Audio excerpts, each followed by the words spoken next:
Welcome back. క్రీడా ప్రపంచంలో మరో కొత్త వివాదం రేగింది. ఇంగ్లాండ్లో జరిగే ప్రముఖ టీ20 టోర్నమెంటు ది 100 వేలం ప్రక్రియలో తీసుకున్న ఒక నిర్ణయం ఇప్పుడు సోషల్ మీడియాలో భారీ చర్చకు దారితీసింది. భారత యాజమాన్యానికి చెందిన franchise Sunrisers Leeds Pakistan mystery spinner Abrar Ahmed కొనుగోలు చేయడం వివాదానికి కారణమైంది.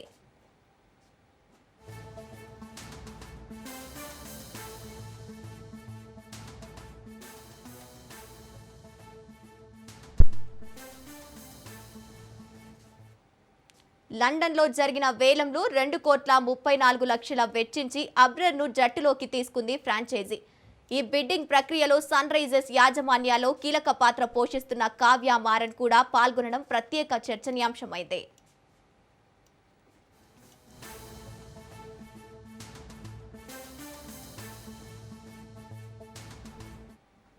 అయితే భారత యాజమాన్యంలోకి జట్టు పాకిస్తాన్ ఆటగాడిని కొనుగోలు చేయడంపై సోషల్ మీడియాలో తీవ్ర విమర్శలు వెల్లువెత్తుతున్నాయి. బాయ్కట్ ఎస్ఆర్హెచ్ అనే హ్యాష్ ట్యాగ్ ట్రెండ్ అవుతూ ఈ నిర్ణయం దేశ భావాలను దెబ్బతీసిందని కొందరు నెటిజన్లు మండిపడుతున్నారు. భారత్ పాక్ సంబంధాలు ఉద్రిక్తంగా ఉన్న సమయంలో ఇలాంటి నిర్ణయం సరైనదేనా అనే రాజకీయ చర్చ కూడా మొదలైంది. ఇదిలా ఉండగా ఈ నిర్ణయంపై స్పందించిన హెడ్ కోచ్ డానియల్ వెటోరీ కీలక వ్యాఖ్యలు చేశారు. అబ్రర్ అహ్మద్ ప్రత్యేకమైన స్పిన్ బౌలర్ అని, జట్టుకు అవసరమైన స్కిల్ను దృష్టిలో పెట్టుకొని మాత్రమే అతడిని తీసుకున్నామని స్పష్టం చేశారు. ఆటగాళ్లను జాతీయత ఆధారంగా ఎంపిక చేయకుండా ఉండాలనే నిబంధనల నేపథ్యంలోనే ఈ నిర్ణయం తీసుకున్నామని ఆయన వివరించారు.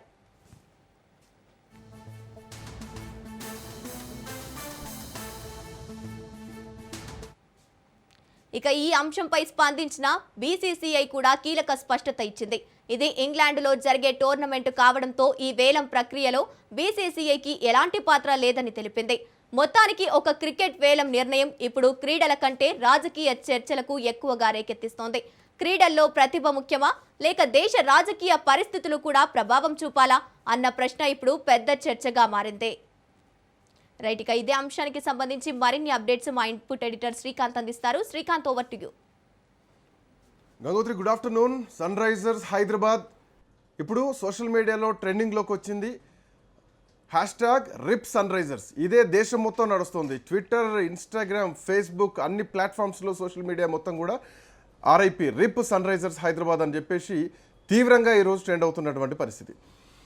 పెహల్గామ్ అటాక్ తర్వాత భారత్ పాకిస్తాన్ సంబంధించినటువంటి మ్యాచ్లను పూర్తిగా రద్దు చేసుకున్నారు. ఆ తర్వాత మళ్ళీ శ్రీలంక జోక్యంతో మ్యాచ్ ఆడాల్సినటువంటి పరిస్థితుల్లో కనీసం షేక్ హ్యాండ్ కూడా ఇవ్వలేదు భారత ప్లేయర్లు పాకిస్తాన్ ప్లేయర్లకు. అది భారీ అవమానం. అండ్ మోరోవర్ అదే మ్యాచ్లో ఇదే అబ్రార్ అహ్మద్ చాలా వెళ్ళిపోండి అని చెప్పేసి చేసినటువంటి కామెంటు, 5 జట్లను కూల్ చేసామని చెప్పి చేసినటువంటి కామెంట్లు ఈ దేశం మొత్తం చూసింది. అబ్రార్ అహ్మద్ను దేశం మొత్తం కూడా వ్యతిరేకించింది. అండ్ మోరోవర్ ఈ అంశం ఇట్లా ఉంటే గతంలో కావ్య మారన్ ఫైనల్ దశకు చేరుకొని ఓటమి పాలైనప్పుడు కావ్యమారన్ చాలా ఎమోషనల్గా బాధల్లో ఉన్నప్పుడు కావ్యమారన్కు దేశం మొత్తం కూడా సింపతి చూపించింది, కావ్యమారన్ని చీర్ చేసింది. అట్లాంటి కావ్యమారన్ ఈరోజు దేశం విలువలను పక్కన పెట్టి, దేశ ఎమోషన్స్ని పక్కన పెట్టి పాకిస్తాన్ క్రికెటర్ని ఎట్లా కొన్నది, ఇది సిగ్గుపడాల్సినటువంటి విషయం అని చెప్పేసి కావ్యమారన్ను ప్రతి ఒక్క భారతీయుడు ఈరోజు తిరుగుతున్నటువంటి పరిస్థితి. టెక్నికల్గా ఎవరినైనా కోరవచ్చు, అది ఇంగ్లాండ్ బోర్డు అని చెప్పినా కానీ మరి భారతీయత ఏమైతుంది, ఎమోషన్స్ ఏమైపోయినాయి, మన విలువలు ఏమైపోయినాయి. ఆపరేషన్ సింధూర్ అనేది ఒక ఆడపిల్ల బొట్టు చెరిగినందుకే పాకిస్తాన్ మీద దండయాత్ర చేసింది భారతదేశం. ఆ తర్వాత జరిగినటువంటి మ్యాచ్ల్లో అబ్రార్ అహ్మద్ వర్సెస్ భారత ప్లేయర్లు చాలా తీవ్రంగా సోషల్ మీడియాలో ట్రోల్ అయినాయి. అబ్రార్ వర్సెస్ భారత ప్లేయర్లే. అట్లాంటి అబ్రార్ అహ్మద్ను 2 కోట్ల రూపాయల పైచిలకు ఎంతో కొంటే మనకి ఏమవసరం, 2 కోట్ల పైచిలకు కొన్న తర్వాత ఈరోజు కావ్య మారన్ పైన విమర్శలు వస్తున్నాయి. భారత యాజమాన్యంలో franchise Sunrisers Leeds Pakistan mystery spinner Abrar అహ్మద్ను కొనుగోలు చేసినట్టు ప్రకటించింది. వెల్కమ్ టు సన్ రైజర్స్ అని చెప్పేసి పోస్ట్ కూడా రిలీజ్ చేసిండ్రు. సో ఇది ఇప్పుడు దేశవ్యాప్తంగా కూడా చాలా తీవ్రమైనటువంటి చర్చగా మారింది. వెళ్దాం ఇదే అంశం పైన మాట్లాడడానికి వెంకటేష్ గారు ఉన్నారు, స్పోర్ట్స్ అనలిస్ట్. బిఫోర్ దట్ మా కరెస్పాండెంట్ సునీల్ కూడా అందుబాటులో ఉన్నారు. Sunil, good afternoon. Yes Srikanth. Sunil, good afternoon. మా ఐపీఎల్లో ఇలాంటిది ఏమీ లేదు అని ఆ పరిధి ఏదైతుందో ఐపీఎల్ వరకు విస్తరించింది. ఇతర లీగుల్లో ఎవరైనా కానీ చేసే పనిలో మేము ఎట్లా జోక్యం చేసుకోగలుగుతాం, అది వాళ్ళ ఇష్టం అని చెప్పేసి ఐపీఎల్లో అట్లాంటిది ఏమీ లేదని చెప్పేసి ఒక రూల్ మాట్లాడుతున్నారు. సో భారతదేశం పాకిస్తాన్ మధ్య సంబంధాలు దెబ్బతిన్న తర్వాత కావ్యమారన్ తీసుకున్నటువంటి నిర్ణయం దేశం మొత్తం కూడా సంచలనంగా మారింది. బైకాట్ సన్ రైజర్స్ అని చెప్పి ఈరోజు నినాదాలు వస్తున్నాయి. సో ఎట్లా చూడొచ్చు, ఏం జరుగుతుంది సునీల్?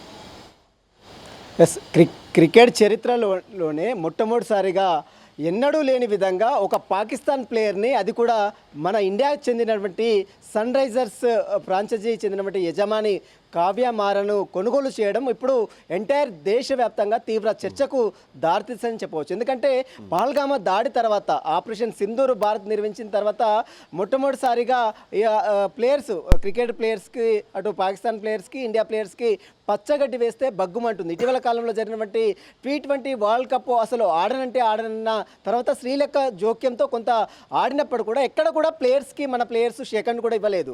ఆ తర్వాత క్రికెట్ ప్లేయర్ పాకిస్తాన్ని చిత్తుగా ఓడించిన దృశ్యాలు కూడా మనం గతంలో చూసాం. ఆ తర్వాత మళ్ళీ ఇప్పుడు పాకిస్తాన్ ప్లేయర్ని ఏకంగా మన ఇండియా సంబంధించి కావ్యమారన్ కొనుగోలు చేసిందంటే ఇండియన్ నెటిజన్లు మొత్తం కూడా తీవ్ర ఆగ్రహం వ్యక్తం చేస్తున్నారు. ఇప్పటికే రిప్ అంటూ కూడా సోషల్ మీడియాలో బ్యాన్ అంటూ కూడా, అంటే SRH Sunrisers team ban అంటూ కూడా ఒక హాష్‌ట్యాగ్ను కూడా విడుదల చేసినప్పుడు పరిస్థితి కనపడుతుంది. ఫ్యాన్స్ మాత్రం తీవ్ర ఆగ్రహం వ్యక్తం చేస్తున్నారు. ఇంత జరిగినప్పటికీ కూడా, అంటే ఇండియా పాకిస్తాన్ మధ్య యుద్ధ వాతావరణంలో ప్రకంపనలు జరిగినప్పటికీ కూడా మన ఇండియన్ సంబంధించినటువంటి ఆడబిడ్డల సింధూరం తూడ్చినటువంటి పాకిస్తాన్ ఉగ్రవాదుల చేతులు ఎలా కలుపుతారు, ఏ విధంగా అబ్రార్ అహ్మద్ని ఏ విధంగా కొనుగోలు చేస్తారనేది వివాదాస్పదంగా మారింది. ప్రస్తుతం అయితే 2.3 కోట్ల మేరకు అబ్రార్ అహ్మద్ని, స్పిన్నర్గా ఉన్నటువంటి అబ్రార్ అహ్మద్ని కావ్యమారన్ కొనుగోలు చేసింది. ఇంగ్లాండ్లో జరిగేటువంటి ఈ టోర్నమెంట్కి సంబంధించినటువంటి దాంట్లో BCCI మాత్రం తాము ఎక్కడ కూడా జోక్యం చేసుకోలేదు. ఎందుకంటే ఇది ఇంగ్లాండ్లో జరుగుతుంది కాబట్టి దీనికి సంబంధించిన దాంట్లో తాము ఎక్కడ కూడా జోక్యం చేసుకోలేమని ఇప్పటికే BCCI, Bharat cricket board, control cricket board కూడా వ్యక్తం చేసిన పరిస్థితి కనబడుతుంది. మొత్తం మీద సిటిజన్లు మాత్రము ఎప్పుడైతే గతంలో IPL జరిగినప్పుడు కావ్యమారన్పై సింపతి చూపించినటువంటి క్రికెట్ అభిమానులు ఇప్పుడు మాత్రం తీవ్రంగా అభ్యంతరాలు వ్యక్తం చేస్తున్నారు, కొంత ఆగ్రహాలు వ్యక్తం చేస్తున్నారు. బ్యాన్ టు SRH అంటూ కూడా ఒక హాష్‌ట్యాగ్ కూడా విడుదల చేసిన పరిస్థితి మాత్రం కనబడుతుంది. Srikanth. Thank you Sunil, thanks for joining. ఇదే అంశం పైన మాట్లాడడానికి వెంకటేష్ గారు, ప్రముఖ స్పోర్ట్స్ అనలిస్ట్ మనతో పాటు ఉన్నారు. వెంకటేష్ గారు నమస్తే, గుడ్ ఆఫ్టర్నూన్. నమస్తే శ్రీకాంత్. సార్, ఈ మధ్యకాలంలో అంటే బిఫోర్ అబ్రార్ అహ్మద్ కంటే ముందు మనం కోల్కతా నైట్ రైడర్స్ ఏదైతే బంగ్లాదేశీ క్రికెటర్ని తీసుకుందో అప్పుడు చాలా తీవ్రమైనటువంటి విమర్శలు, ఎందుకంటే బంగ్లాదేశ్లో హిందువుల ఊచకోత నడుస్తోంది. అట్లాంటి టైంలో బంగ్లాదేశ్ క్రికెటర్ని ఎట్లా తీసుకుంటారంటే ఆ తర్వాత మళ్ళీ కోల్కతా నైట్ రైడర్స్ ఒక అడుగు వెనక్కిస్తారు. కానీ కావ్యమారన్ విషయంలో గతంలో IPLలో ఓడిపోయిన కావ్యమారన్కి దేశమంతా సపోర్ట్ ఇచ్చింది. అట్లాంటి కావ్యమారన్ ఈరోజు దేశానికి ఏమి ఇచ్చింది అన్నటువంటి ప్రశ్న కనిపిస్తోంది. And more over I think so, నాకు తెలిసి 2009 నుంచి IPLలో పాకిస్తాన్ ప్లేయర్స్ని నిషేధించింది. బట్ ఇప్పుడు కావ్యమారన్ తీసుకున్నటువంటి నిర్ణయాన్ని ఎట్లా చూడాలి? అండ్ సోషల్ మీడియాలో కావ్యమారన్కు వ్యతిరేకంగా ఇప్పటికే పోస్టులు, ట్రాఫిక్ జామ్ నడుస్తుంది సోషల్ మీడియా మొత్తం కూడా. ఎట్లా చూడాలి సార్? అయితే మనం గుర్తుపెట్టుకోవాల్సిన విషయం ఏంటంటే, గతంలో కూడా పాకిస్తానీ ప్లేయర్స్ని ఇండియన్ ఫ్రాంచైజెస్ వేరే లీగ్స్లో తీసుకున్నారు. ఇది కొత్త ఏం కాదు. మీకు ట్రినిడాడ్ నైట్ రైడర్స్ అనే టీము CPL, క్యారిబియన్ ప్రీమియర్ లీగ్లో మీకు మహమ్మద్ అమీర్, ఉస్మాన్ తారిక్ ఆడారు, లాస్ట్ సీజన్లోనే ఆడారు. అది కోల్కతా నైట్ రైడర్స్ టీం. అలా గతంలో తీసుకున్నారు. కానీ మీరు అన్నట్టుగా ఇక్కడ 2 ఆస్పెక్ట్స్ ఉన్నాయి. ఒకటేంటంటే ముస్తఫిజుర్ విషయంలో మీరు చెప్పినట్టుగా ముస్తఫిజుర్ బంగ్లాదేశ్ ప్లేయర్ని తీసుకున్నప్పుడు KKR చాలా దుమారం రేగింది. అతన్ని BCCI ఇన్వాల్వ్ అతన్ని విత్డ్రా చేయించింది. సో అతన్ని విత్డ్రా చేయాల్సి వచ్చింది. విత్డ్రా చేయడం వల్ల అది చాలా చిలికి గాలివానై బంగ్లాదేశ్ మన వరల్డ్ కప్ని, మన దేశంలో జరుగుతున్న వరల్డ్ కప్ని నుంచి వాళ్ళు బాయ్కాట్ చేయడము, తర్వాత పాకిస్తాన్ కూడా దాని విషయంలో చాలా పెద్ద రచ్చ చేయడం అని మనం చూసాం. ఈ నేపథ్యంలో ఏంటంటే పాకిస్తాన్ ప్లేయర్స్ కానీ బంగ్లాదేశ్ ప్లేయర్స్ని కానీ మన వాళ్ళు తీసుకోవడం అనేది కొత్తగా సెన్సిటివ్గా మారింది. నెంబర్ 2 ఏంటంటే ఈ పర్టికులర్ క్రికెటర్ అబ్రార్ అహ్మద్, ఇతను గతంలో కొన్ని వివాదాస్పదమైన పోస్టులు పెట్టాడు సోషల్ మీడియాలో, రీల్స్ చేశాడు. అదేంటంటే మన పైలట్ అభినందన్ సింగ్ సంబంధించి అతను ఫ్యాంటాస్టిక్ టీ అని చెప్పి విక్రిస్తూ పోస్టులు పెట్టాడు. సో అలాంటి అతను మామూలు క్రికెట్ విషయంలో ఉంటే ఎవరికి అభ్యంతరం ఉండదు. అతను ఇండియాకి వ్యతిరేకంగా ఇండియా ఆర్మ్డ్ ఫోర్సెస్ని కించపరుస్తూ పోస్టులు పెట్టాడు కాబట్టి అతని మీద పర్టికులర్గా మన ప్లేయర్స్కి మన ఇండియాలో నెగిటివ్ ఇమేజ్ ఉంది. సో అవన్నీ కేర్ చేయకుండా సన్ రైజర్స్ వాళ్ళు ఎందుకు తీసుకున్నారు వాళ్ళకి తెలుసు కదా. ఇప్పుడు కావ్యమారన్ గురించి మేము మాట్లాడుతాం. Kavya Maran comes from A political family. So వాళ్ళకి తెలుసు ఏమవుతుందని తెలుసు. ఆమెకు తెలియకపోయినా ఆమెకి అడ్వైజ్ ఇచ్చేవాళ్ళు ఉంటారు. వాళ్ళు చెప్పాలి. ఎందుకంటే దీనివల్ల బహుశా అతని రిక్వైర్మెంట్ వాళ్ళకు ఉంది. వాళ్ళ కోచ్ చెప్పినట్టుగా అలాంటి ఒక స్పిన్నర్ రిక్వైర్మెంట్ వాళ్ళకి ఇంగ్లాండ్ 100 లీగ్‌లో అవసరం ఉంది. బానే ఉంది. కానీ టైమింగ్ ఆఫ్ దిస్ డెసిషన్ 2 వారాల్లో మనకి ఐపీఎల్ స్టార్ట్ కాబోతుంది. సో ఐపీఎల్ గెలవడం ముఖ్యమా? 100 గెలవడం ముఖ్యం మీకు? ఐపీఎల్ వల్ల కదా మీకు ఇంత రికగ్నిషన్ వచ్చింది, మీకు ఇంత రెవెన్యూ వచ్చింది. దాని ప్రకారం మీరు వేరే దేశాల లీగులు కూడా మీరు అక్కడ టీమ్స్‌ని మీరు కొనగలుగుతున్నారు. సో ఐపీఎల్‌ని వదిలేసి ఇప్పుడు ఐపీఎల్‌లో ఎంత డ్యామేజ్ జరుగుతుంది మీరన్నట్టుగా వాళ్ళ అకౌంట్ కూడా సన్ రైజర్స్ లీడ్స్ వాళ్ళ అకౌంట్‌ని కూడా సస్పెండ్ చేసింది ఎక్స్. ఎందుకంటే నెగెటివ్ రిపోర్టింగ్ జరిగేసరికి. సో వాళ్ళకి ఇంత తీవ్రంగా సోషల్ మీడియాలో నెగెటివ్ రియాక్షన్ వస్తదని వాళ్ళకి ఏమాత్రం ఐడియా లేదంటే నేను ఒప్పుకోను. ఖచ్చితంగా వాళ్ళు అంటే సార్ ఏం ఎప్పుడు పర్వాలేదు టైం సార్, వచ్చినా కానీ పాకిస్తానీ క్రికెటర్లు భారత రాజకీయాలపైన ఎంటర్ అవుతూ ఉంటారు, భారత వ్యవస్థలోకి ఎంటర్ అవుతూ ఉంటారు. వాళ్ళు మీరు అన్నట్టు ఆట వరకే చూడరు. ఈవెన్ ఇంత మనం ఆట వరకే చూస్తాం కానీ ఏ రాజకీయాల్లోకి ఎంటర్ అయ్యాం భారత బంగ్లాదేశ్ విషయంలో కానీ పాకిస్తాన్ విషయంలో కానీ ఏం లేదు. ఎక్కడ మన అది ప్లేయర్లు కరెక్ట్ ఇన్వాల్వ్ కాదు. కాదు. నేను ఒప్పుకోనండి. ఆర్గ్యుమెంట్ ఒప్పుకోను. పాకిస్తాన్ వాళ్ళే చేస్తున్నారు. ఎందుకు మీరు ఏషియా కప్ టైంలో సూర్యకుమార్ యాదవ్ ఆ విక్టరీని మన ఆర్మ్డ్ ఫోర్సెస్ అంకితం ఇచ్చాడు. అదేం లేదు. 2 పక్షాలు జరుగుతుంది. నేను ఆ చర్చలోకి వెళ్ళదలుచుకోలేదు. ఇది తీసుకోవడం మంచిదా కాదా అనేది. వేరే లీగ్లో తీసుకుంటే గతంలో కూడా తీసుకున్నప్పుడు ఎప్పుడు ఎవరు అబ్జెక్షన్ పెట్టలేదు కదా. సో సెన్సిటివ్గా ఉన్నారు. నేను అనేది ఏంటంటే సన్ రైజర్స్ దీన్ని అవాయిడ్ చేయాల్సి ఉంది. ఎందుకంటే వాళ్ళకి ఐపీఎల్ గెలవడం ముఖ్యం. అది వాళ్ళ ఫ్యాన్స్ సెంటిమెంట్స్ని వాళ్ళు రెస్పెక్ట్ చేయాలి. ఇప్పుడు ఇండియాలో ఫ్యాన్స్ విషయంలో వాళ్ళ సెంటిమెంట్స్కి అంత ఇన్సెన్సిటివ్గా ఉండడం ఏంటి అనేది చెప్తున్నాను. అంతే తప్ప రాజకీయాలు వాళ్ళ ప్లేయర్సే చేస్తున్నారు, మన ప్లేయర్స్ చేయట్లేదు. మన ప్లేయర్స్ కూడా మాట్లాడతారు అక్కడ విషయాలు. వాళ్ళంత ఎక్కువ మాట్లాడకపోయినా మాట్లాడతారు. Suryakumar Yadav as India captain అతను కొన్ని కామెంట్స్ కూడా చేశాడు. దాని మీద ఐసీసీ కూడా కొంచెం సీరియస్ అయిన వ్యవహారం మనకు తెలుసు. కానీ నేను అనేది ఏంటంటే అది కాదు అక్కడ ముఖ్యం. ఇక్కడ ముఖ్యమైన విషయం ఏంటంటే సన్ రైజర్స్ వాళ్ళు ఫ్యాన్స్ విషయంలో ఎప్పుడూ రెస్పెక్ట్ ఇవ్వరు. ఫ్యాన్స్ మనోభావాన్ని పట్టించుకోరు. గతంలో వార్నర్ని వాళ్ళు ట్రీట్ చేయడం, కేన్ విలియమ్సన్ ట్రీట్ చేయడం. వాళ్ళకి క్యాప్టెన్స్ ఎప్పుడు కూడా ఫారిన్ క్యాప్టెన్సే ఉంటారు సన్ రైజర్స్కి.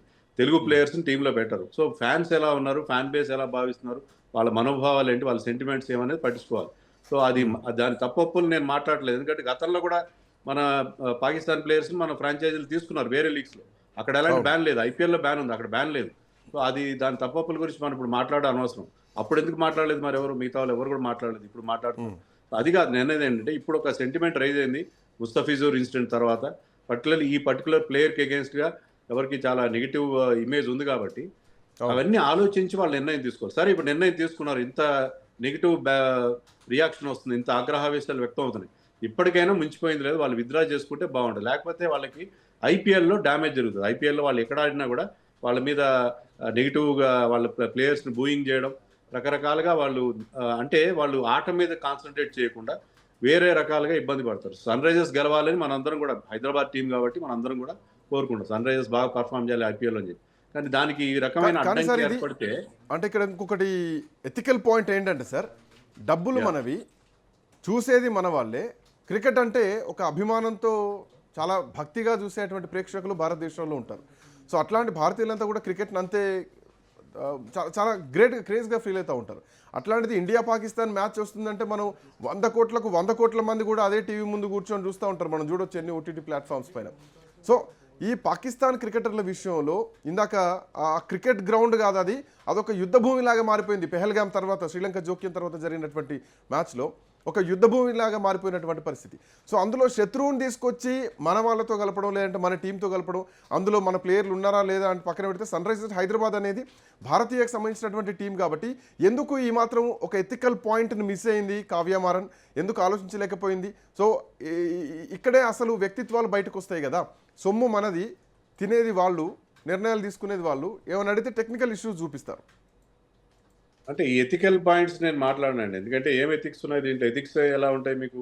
మరి పహల్గామ్ ఇన్సిడెంట్ జరిగిన తర్వాత ఏషియా కప్లో ఇండియా ఎందుకు పాకిస్తాన్తో సేమ్ గ్రూప్లో పెట్టించుకుని ఆడారు మన వాళ్ళు? 3 మ్యాచ్లు ఆడారు. మీరు ఏదో తప్పనిసరి పరిస్థితులు ఆడుంటే దాన్ని అవాయిడ్ చేయొచ్చు కదా బీసీసీఐ. అలా అవాయిడ్ చేయలేదు. సో అది దాంట్లో ఎథిక్స్ గురించి మాట్లాడడం మీనింగ్లెస్. ఎందుకంటే పహల్గామ్ తర్వాత మీరు పాకిస్తాన్ ఎందుకు ఆడుతున్నారు? ఆడటం మానేయండి. అలా మానేయకుండా రెవెన్యూ వస్తుంది ఇండియా పాకిస్తాన్ మ్యాచ్ అని బీసీసీఐ కానీ మన భారత ప్రభుత్వం కానీ ఎలాంటి అబ్జెక్షన్ లేకుండా పాకిస్తాన్తో ఆడారు. సో ఎథిక్స్ గురించి మాట్లాడడం అక్కడ అర్థం లేదు. నేననేది ఏంటంటే మీరు సెంటిమెంట్స్ని రెస్పెక్ట్ చేయండి, జనాలకి సెంటిమెంట్ని రెస్పెక్ట్ ఇవ్వండి. అంతేగాని ఎథిక్స్ అనేవి ఎవరికి లేవు. ఎథిక్స్ ఎవరికి ఉన్నాయి? ఎందుకే ఒప్పుకుంది ఆ ఏషియా కప్లో మన ఒకే గ్రూప్లో పెట్టడానికి? లేకపోతే మన జరిగిన T20 వరల్డ్ కప్లో ఇండియా పాకిస్తాన్ ఒకే గ్రూప్లో ఎందుకు పెట్టించారు? పెట్టినప్పుడు ఎందుకు అబ్జెక్షన్ చేయలేదు? మీరు తప్పనిసరిగా మీరు నెక్స్ట్ స్టేజ్లో సూపర్ 8లోనో సెమీస్లోనో ఆడాల్సి వస్తే పాకిస్తాన్తో ఆడక తప్పనిసరిగా ఆడాలి. అంతేగాని ఇండియా పాకిస్తాన్ మ్యాచ్ ఎక్కువ రెవెన్యూ వస్తుంది కాబట్టి ఇండియా పాకిస్తాన్ ఒకే గ్రూప్లో పెట్టి ఆడించడం అనేది మరి BCCI కానీ భారత ప్రభుత్వం కానీ ఎందుకు ఒప్పుకుంది? అక్కడ ఎథిక్స్ రావా? మీరు మాట్లాడిన ఎథిక్స్ మీరు ఇండియాలో అది ఒక భక్తి ప్రపత్తులతో చూస్తారు, అదేదో ఒక మతంలాగా ఉంటుంది క్రికెట్ అని మాట్లాడుతున్నారు మీరు. అంత భక్తి ప్రపత్తులు మన ప్రభుత్వానికి కానీ BCCI కానీ లేవా? ఎందుకు ఒప్పుకున్నారు మరి ఆ రకంగా? సో ఇవన్నీ మన ఎథిక్స్ మాట్లాడదు. నేను అనేది అంటే జనంలో ఒక సెంటిమెంట్ ఉంది. జనంలో పాకిస్తాన్ క్రికెటర్స్ కానీ బంగ్లాదేశ్ క్రికెటర్స్ కానీ మనం ఎంకరేజ్ చేయొద్దు, వాళ్ళకి మనం ఎలాంటి మనీ ఇవ్వద్దు, ఎలాంటి అనే సెంటిమెంట్ ఉంది. ఆ సెంటిమెంట్ని గౌరవించాలి. ఆ గౌరవిస్తే బాగుంటుందని అంతవరకే మన పరిమితి అయితే బాగుంటుంది. ఎథిక్స్ గురించి నైతిక విలువల గురించి మాట్లాడడానికి ఎవరికి లేవు కదా నైతిక విలువలు. BCCI కావ్య మారన్ విషయంలో ఎందుకు ఈ నిర్ణయం తీసుకుంది నా ప్రశ్నకు సమాధానం చెప్పండి. ఎందుకంటే జనరల్ గా ఇట్లాంటి ఫ్రాంచైజీస్ లో పాకిస్తాన్ ప్లేయర్లను తీసుకోవడానికి ఆలోచన చేస్తూ ఉంటాయి. బట్ కావ్య మారన్ తీసుకున్న నిర్ణయం సమాధానం చెప్పండి. ఎథిక్స్ గురించి మాట్లాడుతున్నారు మీరు, నా ప్రశ్నకు సమాధానం చెప్పండి. ఎథిక్స్ ఉన్నాయి భారత ప్రభుత్వానికి, ఎందుకు ఒప్పుకున్నారు? ఒకే గ్రూప్ లో ఎందుకు పెట్టించారు మీరు? ఏషియా కప్ లో, తర్వాత ఇక్కడ మొన్న వరల్డ్ కప్ లో మరి ఎథిక్స్ మరి భారత ప్రభుత్వానికి BCCIకి లేవా? మీరు కావ్య మారన్ గురించి మాట్లాడుతున్నారు. అవును, కరెక్ట్ సార్, కరెక్ట్. ఎందుకంటే దాన్ని BCCI బైకౌట్ చేయాలి, BCCI బైకౌట్ చేయాల్సినటువంటి పరిస్థితులు ఉండే. బట్ అక్కడ కూడా ఒకవేళ ఆ పాయింట్లో కూడా నేను ఇంకొక పాయింట్ అనుకుంటున్నా, ఒకవేళ ఈ ప్రభుత్వాలు BCCI నిర్ణయం తీసుకొని 2 ప్లేయర్లను ఆడిపించినా కానీ బట్ మన ప్లేయర్లు చూపించినటువంటి విధానం మాత్రం హుందాగానే ఉన్నదన్నది నా వర్షం. మీ ప్రశ్న నాకు అర్థం కాలేదు. నేను ఏమంటున్నా, గ్రౌండ్లో షేక్ హ్యాండ్ ఇవ్వకుండా సో మన ప్లేయర్లు కొంత హుందాగానే వ్యవహరించాలి కదా. అది కాదండి, మీరు మ్యాచ్ ఆడుతున్నప్పుడు మీరు మ్యాచ్ కొన్ని రూల్స్ ఉంటాయి, ఆ రూల్స్ పాటించాలి. షేక్ హ్యాండ్ ఎందుకు ఇవ్వకూడదు? మీరు మ్యాచ్ ఆడడానికి మీకు అభ్యంతరం లేదు, షేక్ హ్యాండ్ ఇవ్వడానికి ఏం అబ్జెక్షన్ ఉంది? మీరు మ్యాచ్ ఆడుతున్నారు, వాళ్ళతో ఆడుతున్నారు, వాళ్ళతో ఇంటరాక్ట్ అవుతున్నారు, టాస్ వేస్తున్నారు, మరి షేక్ హ్యాండ్ ఇవ్వడంలో ఎందుకు అబ్జెక్షన్ ఉండాలి? మీరు ఆడకపోతే మీకు అంత అభ్యంతరం ఉంటే మ్యాచ్ ఆడకండి. అందుకని దాంట్లో హిపోక్రసీ ఏంటి? నాకైతే నేను దాన్ని సమర్థించను. ఏ రకంగా సమర్థించను? మరి మీకు అభ్యంతరం ఉంది పాకిస్తాన్తో, పాకిస్తాన్కి మాకు ఏమాత్రం పడట్లేదు, మేము వాళ్ళతో మొహం కూడా చూడం అని అనుకున్నప్పుడు you shouldn't have played that game. లేకపోతే మీరు తప్పనిసరి అయితే ఆడండి. అంతేగాని సేమ్ గ్రూప్లో పెట్టించుకుని మాకు రెవెన్యూ కావాలి కానీ మేము వాళ్ళతో ఆడతాము కానీ షేక్ హ్యాండ్ ఇవ్వకపోతే చాలు మేము వాళ్ళని అవమానించినట్టు అనుకుంటే అది చాలా హిపోక్రసీ అవుతుంది తప్ప మరొకటి కాదు. సో ఇప్పుడు కావ్య మారన్ నిర్ణయం ఎట్లా ఉండొచ్చు సార్? దీని తర్వాత ఏమైనా చేంజెస్ ఉండొచ్చా? లైక్ కలకత్తా నైట్ రైడర్స్ లాంటి డిసిషన్స్ ఏమైనా పోవచ్చా? ఎందుకంటే దేశం అంతా కూడా నిరసన వ్యక్తం చేస్తుంది. అంటే BCCI వాళ్ళు చెప్పినట్టుగా వాళ్ళైతే ఈ విషయంలో జోక్యం చేసుకోరు BCCI, ఎందుకంటే BCCIకి ఎలాంటి సంబంధం లేదు. ఒక ఫ్రాంచైజీని వేరే లీగ్లో మీరు పలాని ప్లేయర్ని తీసుకోవాలని BCCI ఎప్పుడు కూడా ఆదేశించలేదు. తీసుకుంటే SRH వాళ్ళ నిర్ణయం తీసుకోవాలి. వాళ్ళ ప్రయోజనాలను దృష్టిలో పెట్టుకుని వాళ్ళకి ఇండియాని నమ్ముకుని కదా వాళ్ళ స్టేక్ హోల్డర్స్ ఎవరు? ఫ్యాన్స్. వాళ్ళు ఇండియాలో IPL సక్రమంగా ఆడాలి, IPLలో బాగా పర్ఫామ్ చేయాలి, IPLలో ఎలాంటి డిస్ట్రాక్షన్స్ ఉండదు, ఎలాంటి డైవర్షన్స్ ఉండకూడదు, IPL పర్ఫార్మెన్స్కి ఎలాంటి డ్యామేజ్ ఉండకూడదని అది ఆ రకంగా వాళ్ళు ఆలోచిస్తే తీసుకోవాలి. కానీ మాకేం సంబంధం, ఏమైనా అనుకోనివ్వండి, ఫ్యాన్స్ అనుకుంటే మాకే సంబంధం అనుకుంటే వాళ్ళు డెసిషన్ తీసుకోకపోవచ్చు. కానీ తీసుకుంటే వాళ్ళకి స్మూత్గా IPL జరుగుతుంది, ఎలాంటి ఇబ్బంది ఉండదు. ఒక్క ప్లేయర్తో వాళ్ళు ఏమీ 100 గెలగలేరు. మన వరల్డ్ కప్ గెలిచాము, ఎలా గెలిచాము? ఒక్క ప్లేయర్ ఎవరు మనకి కంప్లీట్గా డామినేట్ చేయలేదు. ఒక సమిష్టి వర్క్తో సమిష్టి కృషితో గెలుస్తాం, అంతే తప్ప ఒక ప్లేయర్ వల్ల ఆ ప్లేయర్ని వదులుకున్నందు వల్ల కోల్కతా ముస్తఫిజును వదులుకుని తర్వాత సన్ రైజర్స్ లీడ్స్ అబ్రార్ను వదులుకున్నంత మాత్రాన వాళ్ళు గెలిపోవటంలో పెద్ద మార్పు ఏమి రాదు. సో అది వాళ్ళు దృష్టిలో పెట్టుకుని ఫ్యాన్స్ సెంటిమెంట్స్ని, ఫ్యాన్స్ అభిప్రాయాలు వాళ్ళు రెస్పెక్ట్ చేస్తే బాగుంటుంది. ఇప్పటికైనా మించిపోయింది లేదు, they have to withdraw that player. Thank you sir, thanks for joining. So Kavya Maran ఇప్పటికైనా ఆలోచించి విత్డ్రా చేసుకుంటుందా తన నిర్ణయాన్ని? అబ్రార్ అహ్మద్ను టీంలో ఫ్యాన్స్తో సంబంధం లేకుండా తన నిర్ణయం అట్లాగే ఉంటే కనుక భారతదేశం మీద సంపాదనతో, భారత కరెన్సీతో, భారత అభిమానుల ఇష్టంతో చూసేటువంటి ఈ మ్యాచ్ ఖచ్చితంగా భారతదేశం బైకాట్ చేసేటువంటి ప్రమాదం కూడా కనిపిస్తోంది. ఎందుకంటే ఇప్పటికే సోషల్ మీడియా మొత్తం కూడా boycott Kavya Maran, boycott SRH అని చెప్పేసి సోషల్ మీడియా మొత్తం కూడా హ్యాష్ట్యాగ్స్ ట్రెండ్ అవుతున్నాయి. కావ్య మారన్ నిర్ణయం అట్లాగా ఉంటే కనుక ఇది భారీ నష్టం సన్ రైజర్స్ హైదరాబాద్కి అని చెప్పడం ఎట్లాంటి సందేహం లేదు. దేశం అంతా ఒక్క దిక్కు నిల్చుంటే కావ్య మారన్ ఒక్క దిక్కు నిల్చుంది. చూడాలి కావ్య మారన్ మళ్ళీ ఏమైనా బ్యాక్ స్టెప్ తీసుకుంటుందా లేదా. That's all for now. Next updates continue అయితే కీప్ వాచింగ్ రాజ్ న్యూస్.